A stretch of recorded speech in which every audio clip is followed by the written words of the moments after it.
আসসালামু আলাইকুম, সবাই কেমন আছো আপুরা? আলহামদুলিল্লাহ আমি ভালো আছি। প্রত্যেকটা সময় তোমাদেরকে চেষ্টা করি একটু কিছু টিপস দিয়ে হলো সহায়তা করার, যদি আমার এই বিন্দুমাত্র সহায়তা তোমাদের কাজে লাগে। দেখো, আমরা নর্মালি কিন্তু যে কোনো জামা বলো এগুলোর পট্টিটা কিন্তু সেলাই করতে হয়, তাই না? এই যে যেমন আমি এই যে জামাটা তৈরি করলাম, এখন জামাটা কিন্তু এইভাবে সেলাই করতে হবে।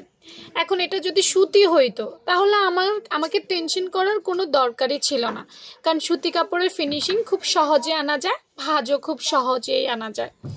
কিন্তু এটা হচ্ছে জর্জেট, এটা দুবাই চেরি নামক একটা কাপড় এবং খুবই জর্জেট টাইপের কাপড়, ঠিক আছে? এই কাপড়গুলো যখনই আমরা বক্রম ছাড়া, এটাতে আমি বক্রম দেইনি, তোমরা দেখতেই পাচ্ছ বক্রম দেওয়া হয়নি, বক্রম ছাড়া তৈরি করব, তখনই কিন্তু আমাদেরকে খুব কেয়ারফুলি কাজ করতে হবে, কারণ এগুলোর ফিনিশিং আনতে অনেক কষ্ট। দেখো, খেয়াল করো, এটা এইভাবে ভাঁজ দিয়ে করব, কিন্তু এগুলো করতে করতে একটা সময় দেখা যায় কি জানো, এগুলোর ফিনিশিং ভালো আসে না, বটে চটে যায়, বটা ধরে, কারণ এটা সুতি না। যার কারণে আমি এখন ছোট্ট একটা টেকনিক অ্যাপ্লাই করব যাতে এটা পারফেক্ট হয়। প্রফেশনালরা আসলে খুব কষ্ট করেই ফিনিশিং দেয়, যেটা আমরা আসলে সচরাচর দেখি না। তো দেখো কিভাবে করতে হবে। এটাকে প্রথমে এভাবে নিব এবং আমি এই যে পিন দেখেছ, পিনের সাহায্য নিব। পিনের সাহায্য ছাড়াই কিন্তু পারফেক্ট করা সম্ভব না। আমি কিন্তু একদম কি বলবো, তোমাদেরকে সব কিছুই দেখিয়ে দেই। এভাবে ধরে এই যে এটা একদম এই যে বর্ডার সাইডে, মানে এখানে যেন কম বেশি না হয় সেজন্য দেওয়া। প্রত্যেকটা জায়গায় সুন্দর করে পিন আপ করে নিতে হবে। যদি ভাবো যে আপু পরে আস্তে আস্তে করবো, না, আস্তে আস্তে করলেও পারফেক্ট জিনিসটা আসে না, একটু ছোট বড় হয়ে যেতে পারে, বাঁকা চাকা হয়ে যেতে পারে পরবর্তীতে, যেটা খুব খারাপ একটা লুক ক্রিয়েট করবে। তো লুকটা যেন খারাপ না আসে সেজন্য। তারপর দেখো, মিডলে ধরে, এই জায়গাটা মিডল, যদি এটাকে আমি মিডল ধরি, সুন্দর করে আগেই পিন আপ করে নিতে হবে। ভালো কিছু চাইতে হলে একটু কষ্ট করতে হবে, খুব সুন্দর সতর্কতার সাথে করতে হবে। এলোমেলো ভাবে করলে হবে না, খুবই সতর্কতার সাথে কাজটা করতে হবে। এই যে দেখছো, হ্যাঁ। তারপর সুন্দর করে করতে হবে। এই যে এখানে কোনো ভাঁজ পড়তেছে না, খুব সুন্দরভাবে করা যে যাচ্ছে, তাহলে এইখানে একটা দিব। তারপর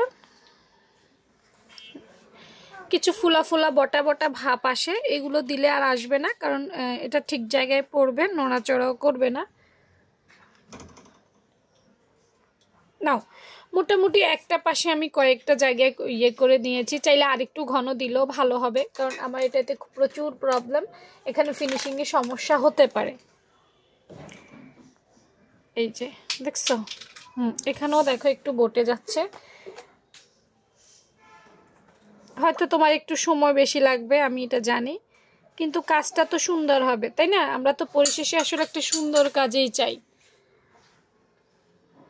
এটা সুতি হলে আসলে এমন কখনোই করতাম না, এটা জর্জেট হওয়াতেই এত কিছু করতে হচ্ছে। হ্যাঁ, এই একটা পাশ আমি সুন্দর করে সেটিংস করে ফেলছি, এখন আমি জাস্ট সেলাই করব। এখন আমার জায়গা চেঞ্জ হবে না, বটে যাবে না, ফুলে যাবে না, গলাটা জাস্ট পারফেক্ট হবে।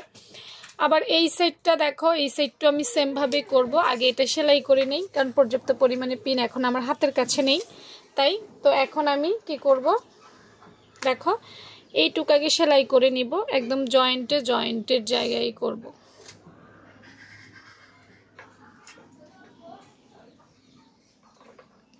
আমরা এই ছোটোখাটো টেকনিকগুলো যদি ফলো করি তাহলে যে কোনো ধরনের সেলাই সম্ভব। মনে করো আমরা বোরকা সেলাই করতে খুব ভয় পাই, তাই না?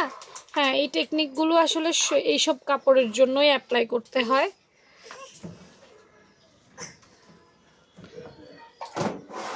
প্রয়োজনে খুলে নিতে হবে, এই যে যেমন এই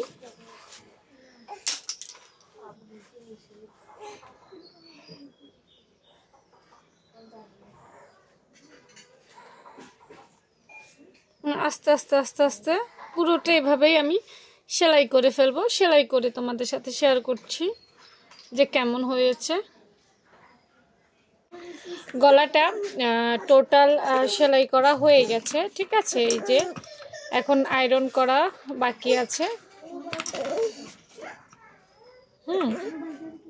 হাতে সেলাই হয়ে গেছে। দেখো এভাবে সেলাই করার কারণে কোনো ফোলা ভাগ বা টান কিছুই আসেনি। আয়রন করলে গলাটা পুরোপুরি বসে যাবে। আর এই সাইডটা দেখো কত সহজ করে পিনের কারণে আমি সেলাই করে নিয়েছি। যদি পিন না আটকাতাম তাহলে কিন্তু এই জায়গাটা এত সুন্দর হতো না, হয়তো একটু বাঁকা হইতো, একটু ফোলা আসতো, একটু ভাঁজ পড়তো, একটু টানতো বা এক পাশে চলে যেত, এমন হতো গলাটা। বাট পিনের কারণে সহজেও হয়ে গেল, মানে খুব সহজ, খুব তাড়াতাড়ি কম সময় হয়ে গেল এবং পারফেক্টভাবে হয়ে গেল। তো তোমরা যারা জর্জেট কাপড়গুলোতে সেলাই করবে তারা আমার এই টেকনিকটা ফলো করবে, ঠিক আছে। করতে পারো, করবে বলতে যাদের কাছে ভালো লাগবে তারা করবে, ঠিক আছে।